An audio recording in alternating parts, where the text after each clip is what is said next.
First case, Sandy Hook Elementary School, December 14, 2012, at Sandy Hook Elementary School in Newtown, Connecticut, USA. This bloody event was carried out by a 20-year-old man named Adam Lanza, and it shocked the entire world with its brutality, especially since the majority of the victims were young children who had just started school. The events of the tragic day actually began outside the school, in Lanza's own home. In the morning, he shot and killed his sleeping mother, Nancy Lanza, by firing 4 times into her head. After that, he took the weapons belonging to his mother, one Bushmaster XM15-E2S semi-automatic rifle and 2 handguns, and headed towards Sandy Hook School in his mother's car. Around 9:30 a.m., Lanza arrived at the school building. The main doors of the school were locked for security purposes, but he shot through the glass doors with his rifle, shattered them, and forced his way inside. Hearing the gunshots, the school principal, Don Hochsprung, and the school psychologist, Mary Sherlach, ran out into the hallway, but Lanza immediately shot and killed them. The perpetrator then burst into 2 first-grade classrooms on the first floor. The teachers conducting classes there tried to protect their students. For example, teacher Victoria Soto hid the children in closets and told the killer that the children had fled in another direction, but Lanza shot and killed her and opened fire on the hiding children as well. Another teacher, Anne Marie Murphy, became a victim while trying to shield a special needs student with her own body. Although his attack lasted only about 5 minutes, he managed to fire 156 rounds in that time. The tragedy resulted in 26 deaths. 20 of them were children who had just turned 6 and 7 years old, and 6 were school staff members who sacrificed their lives. The police arrived at the scene very quickly, within approximately 4 minutes after the first call was made from the school. At 9:39 a.m., police officers began to enter the school building.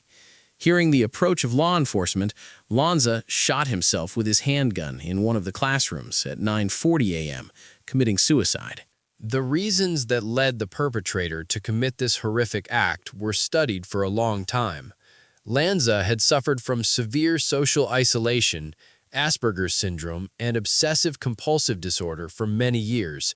During the investigation, a large amount of material about mass murders, especially the Columbine school shooting, was found on his computer. He was completely disconnected from society and almost never left his room. Although no specific reason has been revealed as to why he targeted children in particular, psychologists have concluded that his internal torment, an unhealthy fascination with mass murderers, his mental illness, and his easy access to weapons — his mother was a legal gun owner and had personally taught him to shoot — were the main factors that led to this horrific massacre. Second case, Robb Elementary School. The bloodiest and most shocking school tragedies in history occurred on May 24, 2022 at Robb Elementary School in Uvalde, Texas, USA. This horrific attack was carried out by an 18-year-old local teenager named Salvador Ramos. The massacre actually began outside the school. That morning, Ramos shot his 66-year-old grandmother in the face at home, severely wounding her.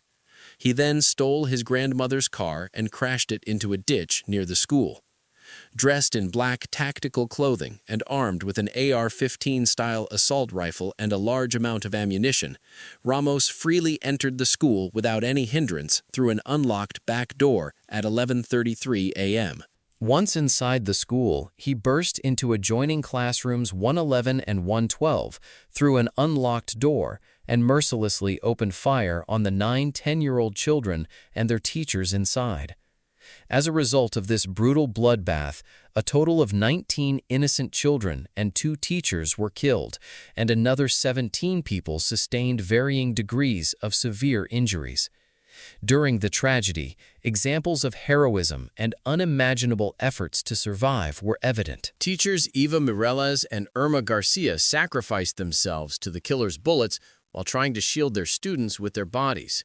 Some students were forced to use horrifying methods to survive. In particular, an 11-year-old girl named Mia Cirillo smeared the blood of her murdered friend on herself, played dead, and secretly whispered a call to 911 from the room to ask for emergency help so as not to attract the shooter's attention. One of the most controversial and significant facts of this event, which caused public and parental outrage, was the reaction and indecision of the local police. Shortly after the shooting began, more than 100 law enforcement officers arrived in the school hallway. However, instead of swiftly breaching the room, despite being fully tactically equipped with shields and heavy weapons, they waited idly in the corridor for exactly 74 minutes. Commanders mistakenly assessed the perpetrator not as an active shooter, but as a barricaded subject. During this time, parents outside tried to go in themselves to save their children, even getting into physical altercations with the police. Ultimately, at 12:50 p.m., members of the U.S. Border Patrol Tactical Unit, BORTAC, without waiting for orders, took the initiative to storm the room using a key obtained from a janitor and shot and killed Ramos after he fired at them. Regarding the motives that drove the perpetrator to this horrific act, investigators did not find a specific political or religious manifesto. However, investigations showed that Ramos had suffered deeply for years from an unhealthy family environment, constant arguments, falling behind in school, and constant bullying by his peers. As a result, he became isolated from society and developed an unhealthy fascination with violence. The fact that he legally purchased 2 expensive rifles and thousands of rounds of ammunition as soon as he turned 18 and displayed his weapons on social media indicates his intention to satisfy his accumulated hatred toward society and his desire for infamy through a mass massacre. Third case, Virginia Polytechnic Institute. One of the most terrifying and bloodiest school shootings in history occurred on April 16, 2007, at the Virginia Polytechnic Institute and State University, Virginia Tech, in Blacksburg, Virginia, USA. This incident was one of the largest massacres carried out by a lone attacker, and its perpetrator was a 23-year-old student of the same university, South Korean-born Sung-hee Cho. The chronology of events began at 7:15 a.m. in the West Ambler Johnston Hall, a university dormitory. Cho shot and killed 2 students there. After this initial attack, he calmly left the crime scene, went to a local post office, and mailed a video, photos, and a manifesto reflecting his intentions, hatred, and anger towards society to a news channel. The police mistakenly concluded that the initial killings were a simple domestic dispute, posing no major threat, and they did not fully lock down the university campus. However, 2.5 hours later, around 9:40 a.m., Cho entered Norris Hall, one of the academic buildings, locked the main exit doors with thick chains, and left a note on them saying, "Bomb will go off if door opened." After that, he went up to the second floor of the building, armed with 3 firearms, Glock 19 and Walther P22 pistols, and hundreds of rounds of ammunition, and moving from room to room, he began to systematically target students and professors. The attack lasted approximately 10 to 12 minutes. In this short time, Cho fired over 170 rounds, resulting in 30 deaths in Norris Hall and leaving dozens of people severely injured. Some students tried to survive by jumping from the second-floor windows. There were also notable events and figures during this horrific process. For example, a 76-year-old professor and Holocaust survivor, Liviu Librescu, blocked the door with his own body, buying precious seconds for his students to escape through the window, and fell victim to the bullets aimed at him, dying right there. Upon hearing the gunshots, the police and a special tactical team, SWAT, quickly arrived at Norris Hall, but the chain doors slowed their rapid entry inside. When the police broke down the doors using heavy weapons and stormed inside, Cho did not engage in a clash with law enforcement. Hearing the police approaching, he shot himself and committed suicide. So what was the cause of this horrific crime? Cho's manifesto and subsequent psychological examinations showed that he had suffered from severe social anxiety, selective mutism, inability to speak, and deep depression since childhood. He had developed a strong paranoid hatred towards those around him, feeling that he was humiliated and rejected by society. In his manifesto, he condemned rich and privileged students called his action "revenge for the weak," and glorified previous school shooters by imitating them and calling them martyrs. This incident claimed the lives of a total of 32 people, and 17 people were injured directly by firearms, with dozens more injured as a result of fleeing in panic. This tragedy caused law enforcement agencies to completely change their emergency response protocols. Fourth case, Marjory Stoneman Douglas High School. The fourth most horrific school shooting in history occurred on February 14, 2018, at Marjory Stoneman Douglas High School in Parkland, Florida, USA.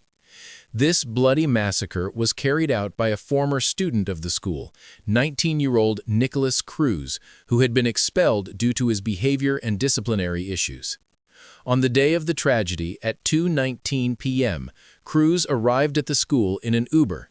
He had with him a legally purchased AR-15-style semi-automatic rifle and a backpack filled with a large amount of ammunition. He entered Building 12 of the school and deliberately triggered the fire alarm.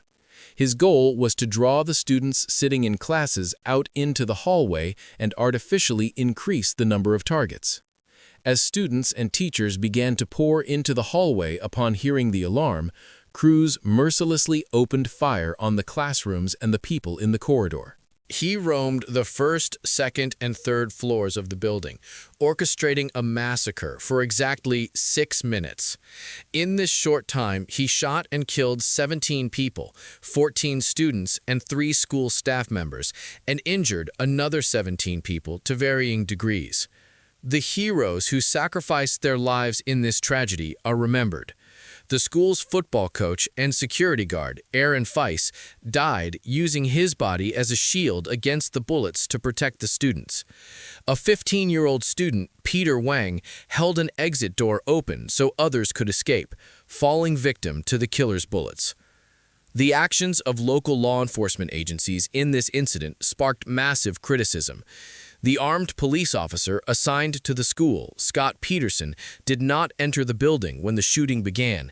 Instead, he waited outside in a safe location for nearly 4 minutes and made no practical effort to protect the children. By the time other police and SWAT special forces stormed the building later, Cruz had already dropped his weapon and ammunition, managing to hide by blending in with a group of students fleeing in panic. He left the school, went to nearby stores to buy a drink, and calmly walked around. However, about an hour after the crime, a patrol police officer, Michael Leonard, recognized him by his clothes while he was walking in a residential area and arrested him without any physical resistance. When investigating what drove Cruz to this massacre, it was revealed that he had suffered from severe psychological issues and depression since childhood.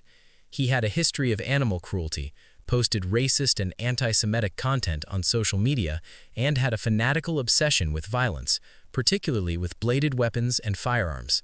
He became isolated from society, accumulated hatred towards those around him, and decided to demonstrate this through a mass murder.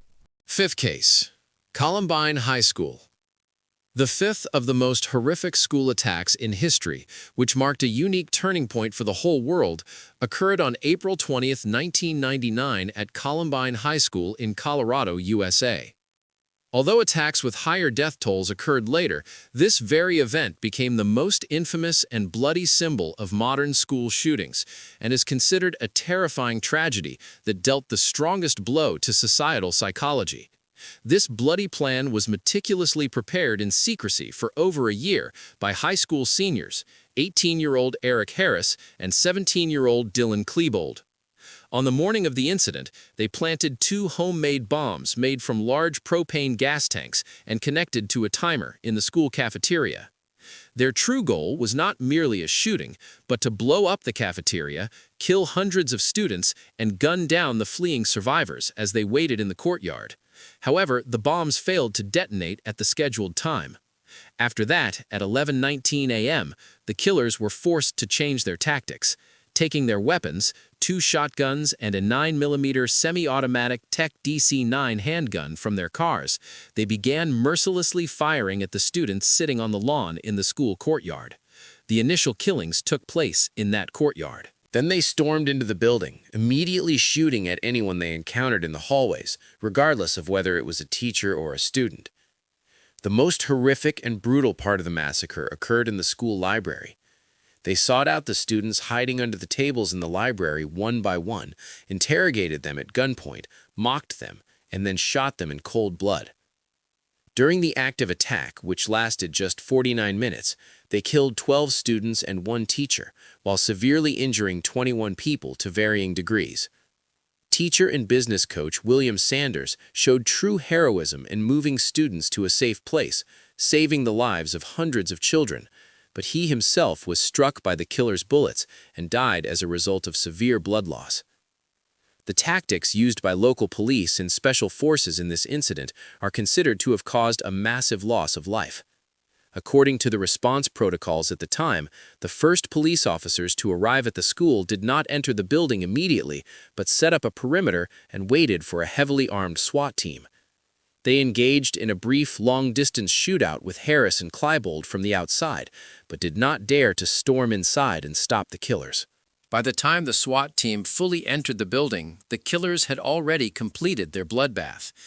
When the special forces entered the library, they found that Eric Harris and Klebold had already shot themselves and committed suicide at 11:22 a.m.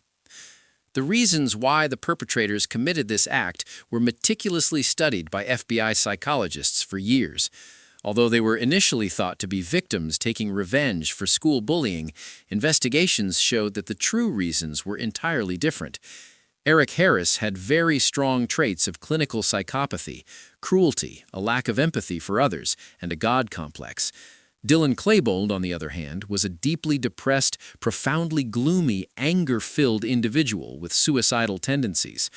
Their primary goal was not some kind of personal revenge, but to carry out the largest terrorist act in history, surpassing even the Oklahoma City bombing, and to gain bloody infamy worldwide.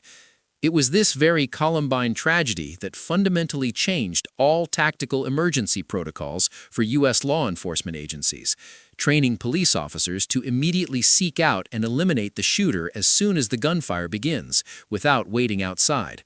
Active shooter protocol.